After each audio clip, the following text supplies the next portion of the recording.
नमस्कार. तर आज आपण पाहणार आहोत ॲलर्जी या रोगाबद्दल.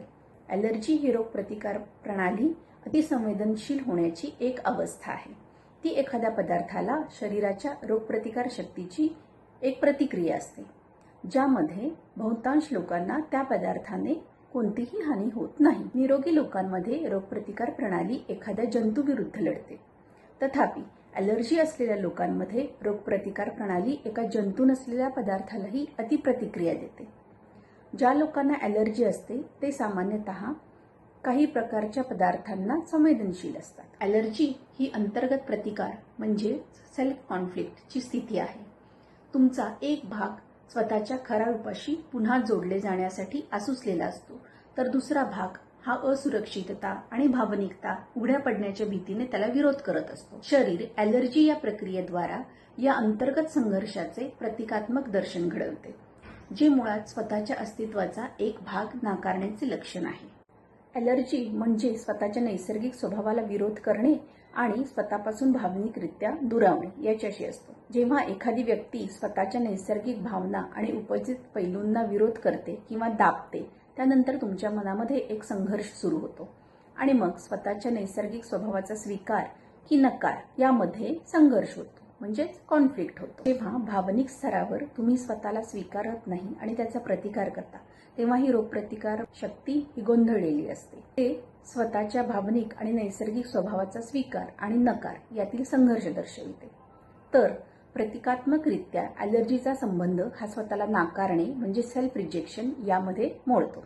स्वतःचा द्वेष, तिरस्कार न करणे, स्वतःचा प्रेमाने स्वीकार करणे.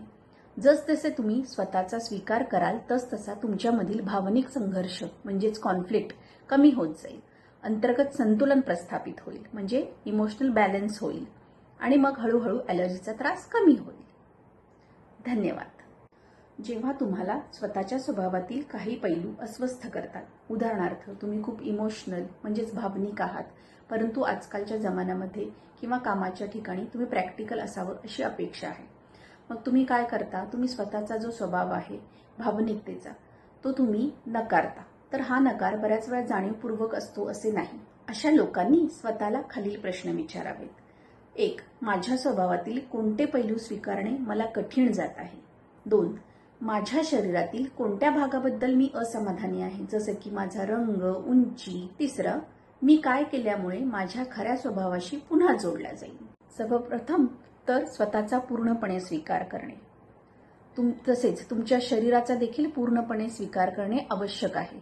तुमच्या शरीराचा रंग, उंची, केसांचा पोत या सर्व गोष्टी जशा आहेत तसा त्याचा स्वीकार करणे आवश्यक आहे. जसे की काही लोकांना धुळीची ॲलर्जी असते, काही खाद्यपदार्थांची, परागकणांची किंवा जनावरांच्या केसांची ॲलर्जी असते.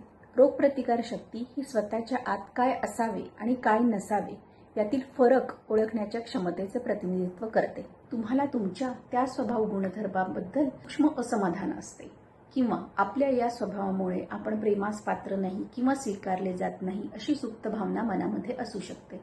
अशा प्रकारे जेव्हा तुम्ही स्वतःच्या स्वभावाप्रती एक सूक्ष्म असा प्रतिकार करता, तेव्हा ॲलर्जी उद्भवू शकते. 4.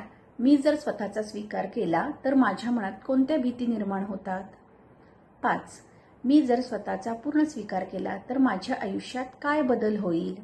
मी स्वतःबद्दल शंका घेण्यास कधीपासून सुरुवात केली? तर आता ह्या सर्वांवरती आपण उपाय काय करायचे ते पाहूयात.